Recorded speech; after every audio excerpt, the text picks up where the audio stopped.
Host minasan, Magnolia here, and today we'll be doing some tier lists. And yeah, to be honest, tier list is definitely one of my favorite type of video to watch on YouTube, in the sense that like you can get quite a clear thought of like what that person is thinking behind his head.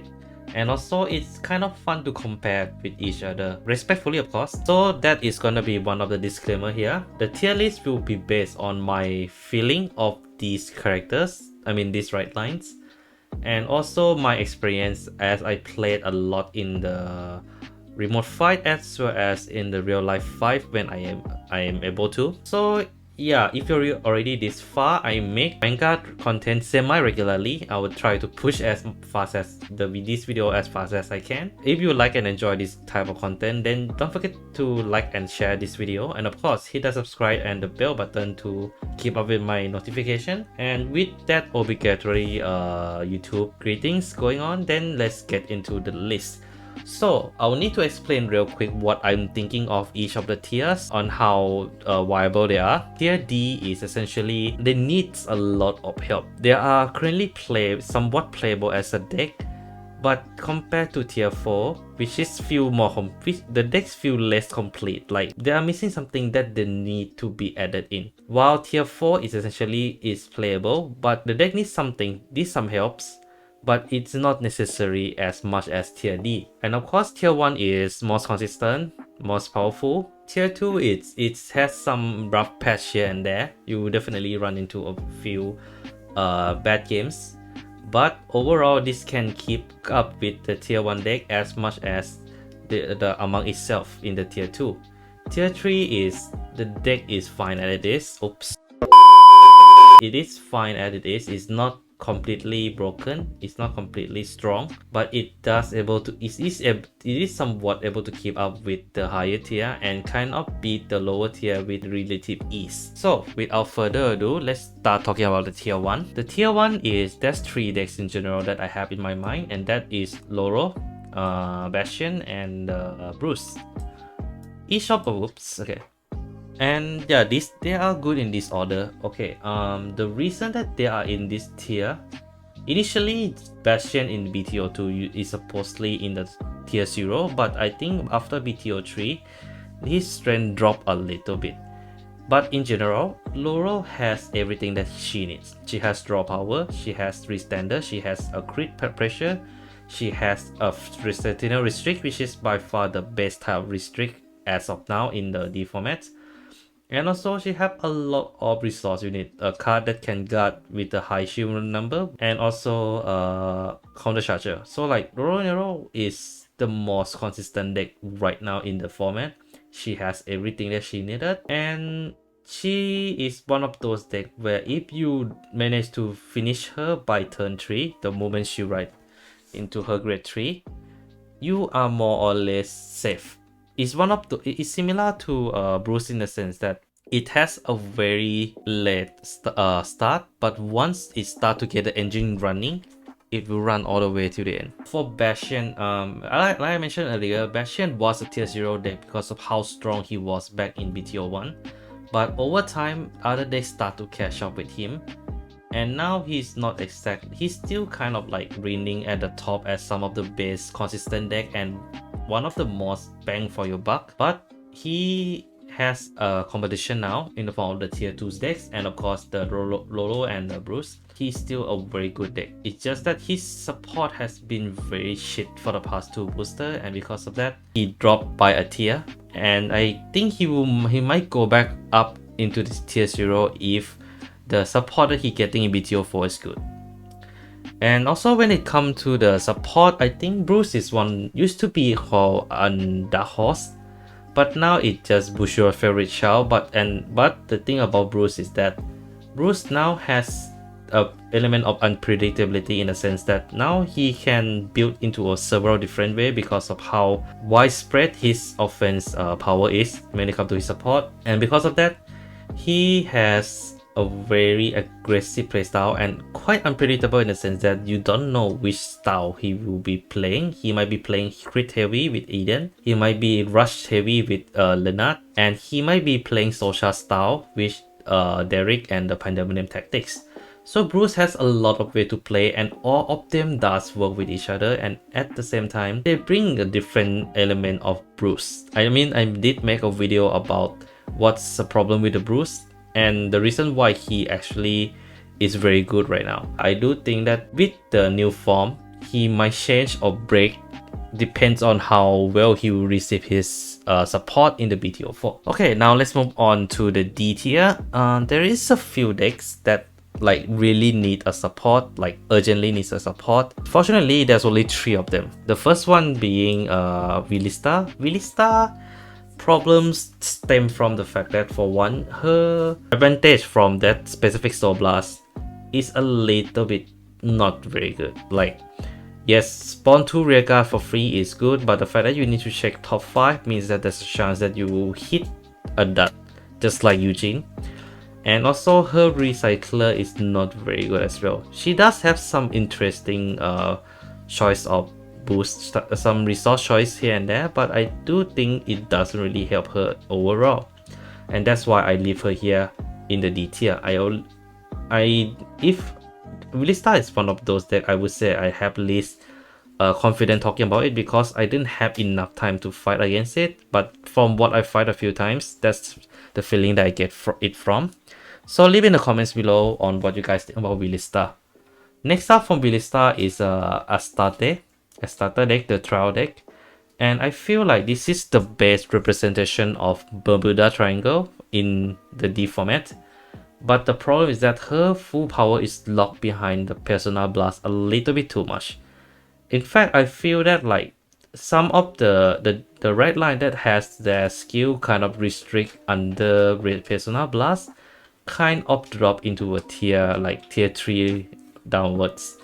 But I do think that among the 3 that has that particular effect, Astarte is the worst, but because of the fact that like her full offensive capability is literally locked behind the Persona Blast, and even her first skill is kind of locked behind the Persona Blast as well.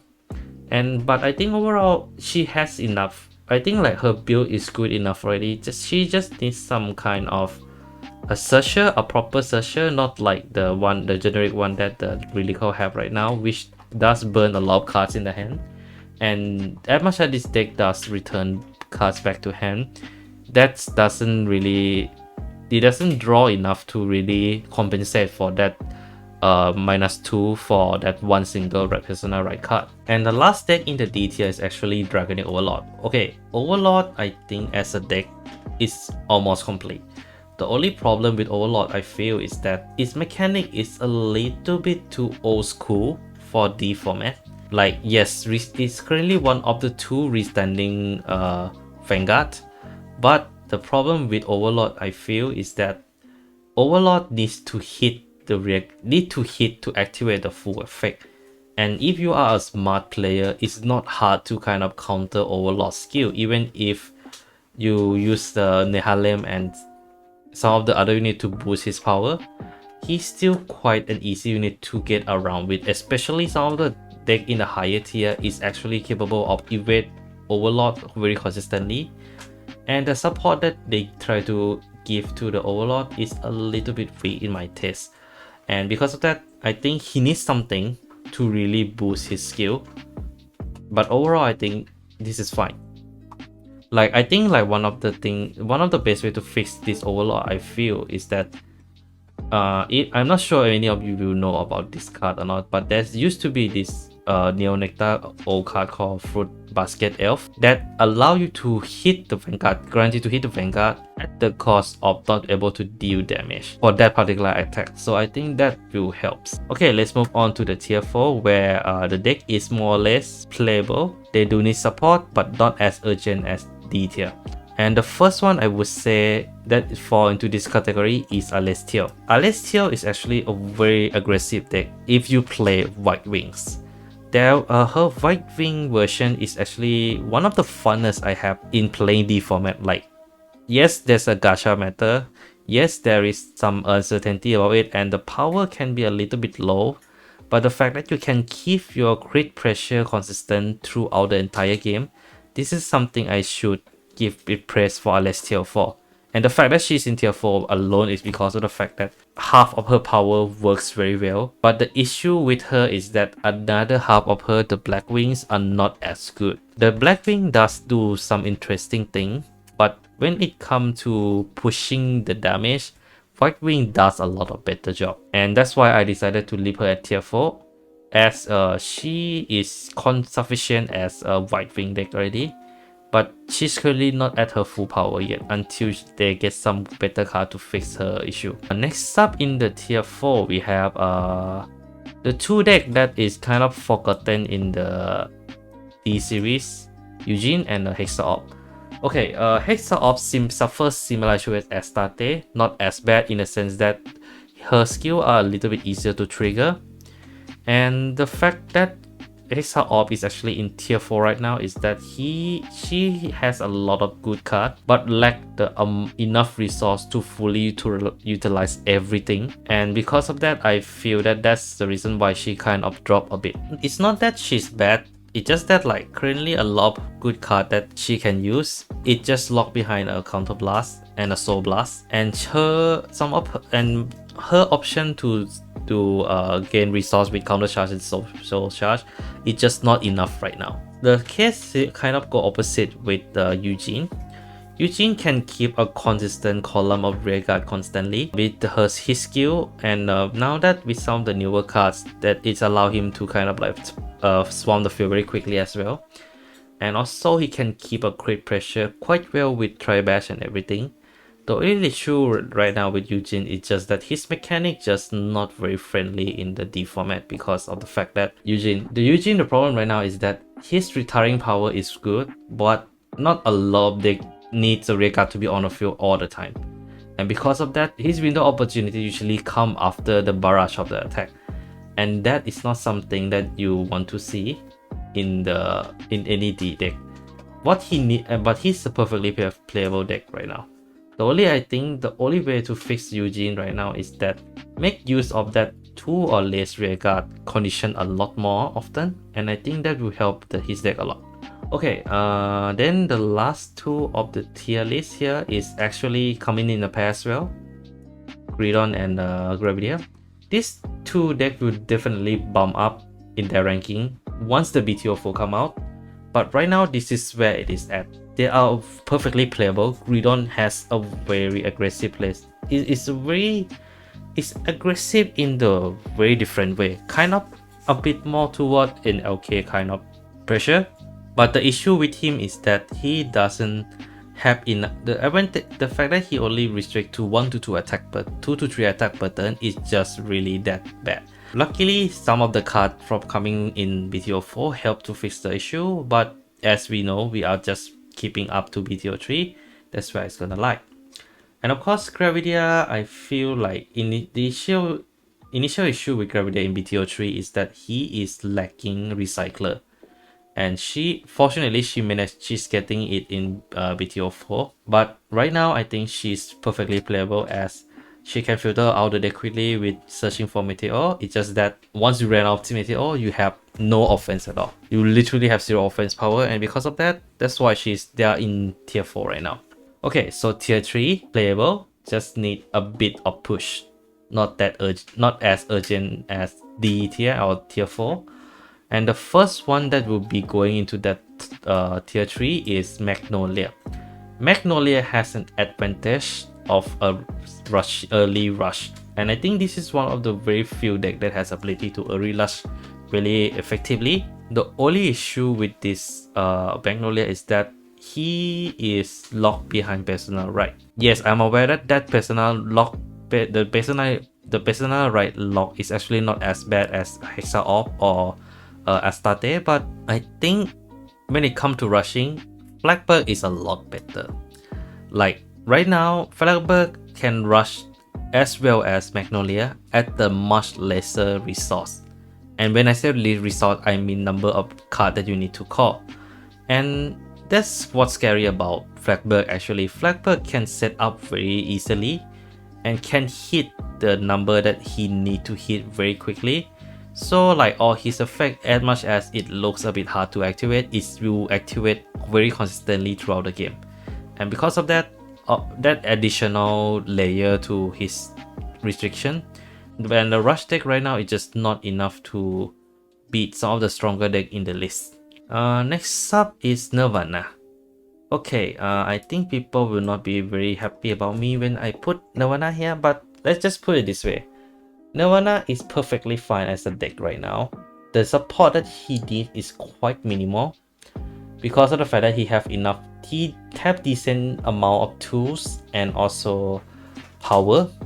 Expector is something that a lot of people you shouldn't be underestimate because of the fact that he can hit 50k very easily, and that with additional crit, so that means that there's at least 2 or 3 cards that you need to prepare for Expector attacks. Because of that, that's why he's in tier 3. His offensive capability is very high.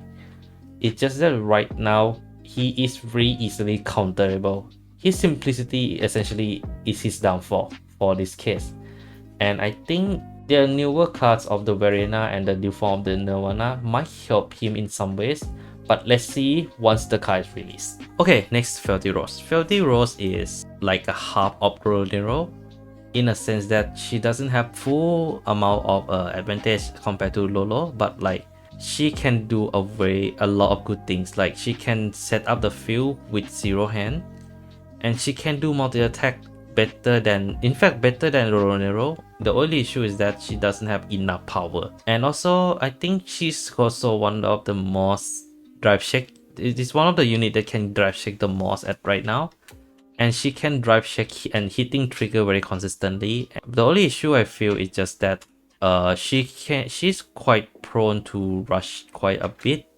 even with a decent amount of defense, because of the fact that she can, even if she protect well, she don't have enough offense power, so she rely on her drive shake skill quite a bit. Putting RNG into your field presence can be detrimental sometimes, and that's why she's here in tier 3.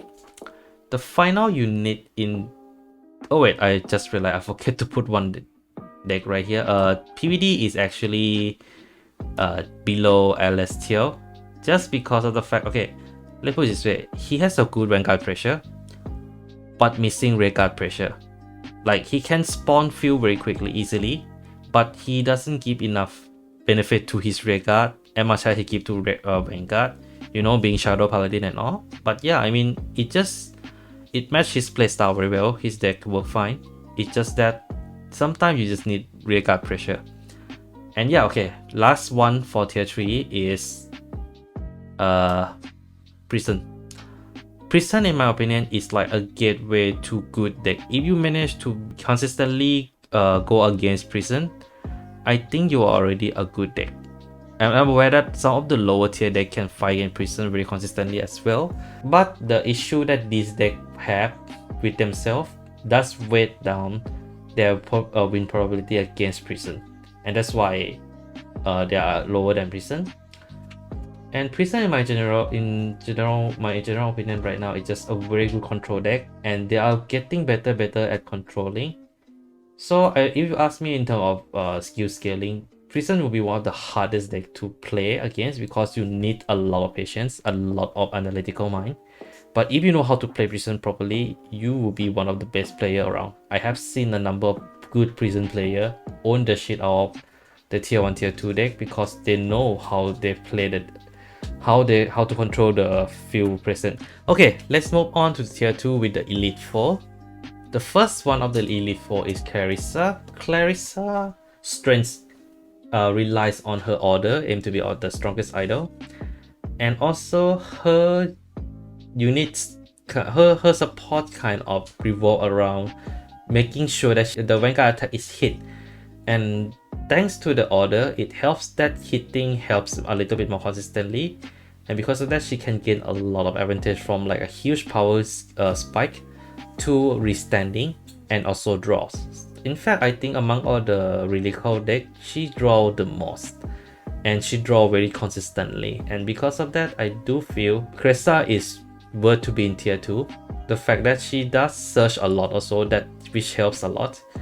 And also the fact that her on hit effect is simple but very scary, because if you want to completely deny Carissa, you need to have at least enough, at least 7 to 8 cards in your hand to completely protect against the 3 attack when she uses the order. And by that alone, I think she is more than enough to be in tier 2. Next is Office. Office didn't really change much. It has always been like a very high tier deck in the sense that it's very consistent with his shadow token. And also, his new support doesn't really change his playstyle too much. It does introduce a more aggressive playstyle of shadow token, but it doesn't really completely replace the original playstyle because of the fact that the power level is more or less the same. And that's why he kind of like stuck in the tier 2 and didn't really change that much because of the fact that the last 2 of the Elite 4 actually got improvement, a huge improvement compared to Office. The first one being Soga. Soga is like Edge Slash in the sense that it has some of the best offense in the game right now with the help of the order and some of the units. And also it has some of the best defense with Cloak Shadow and some of Bliss Order, as he can bounce back rear guard. And the fact that Osoga can spawn back rear guard, that means that you can reuse the over trigger to guarding and of course the PG. This makes Soga a really strong card adder to hand. And also the fact that now he can run lesser order thanks to some of the new cards that allow him to recycle the order. It's just really pushing his defensive power to a max. I would say like in the past, Soga is like low tier 3, lower than Magnolia. But once he got Cloak Shadow, his improvement leaped drastically, and that's why he's in the Elite 4 now. And last but not least, my boy Barrow Magnus. Barrow Magnus, how to put it? I already make a video about him. I will leave the link in the card just like Bruce earlier. To put it simple, TLDR, Barrow has a very good Vanguard effect to begin with, and his mechanic revolve that he's rolled around, which is Soul, is very easy to achieve in the nation that is heavily focused on Soul Charge. And because of that, Barrow Magnus benefit from a lot of generic support: Gun Gunogram, Ashurada, Pandemonium Tactics with the Soul Charge effect, the extraction, and plus the fact that many of the units that belong to other ridelines also work well with him very perfectly. And if you haven't checked the BT04, you should check. Some of the new cards that have released for the Dark State has been really working well for Barrow Magnus as well. And in fact, I got a feeling that there will be a very new interesting way to play Barrow Magnus up once the BT04 is released. But it doesn't really affect his position because in BT03 he get a few cards that really help him to push over the 8 mainly Go 1. And because of that, that's why he is currently the dark horse of the whole D format. This in the sense that he got a shit tier support, but he still managed to stay in the tier 2, which is very impressive in my honest opinion. And that is my list. So I know that there are some controversial choices here and there. What do you guys think of those? Leave in the comments below, and I will leave the link to the tier maker list in the description as well, so you guys can make your own tier list. And leave in the comments below on what do you think certain ridelines should go up or go down. And yeah, that's all I have for today, guys. Don't forget to like and share this video if you enjoy it, and hit the subscribe button and the bell button to keep up with my notification. And this is Megane signing out.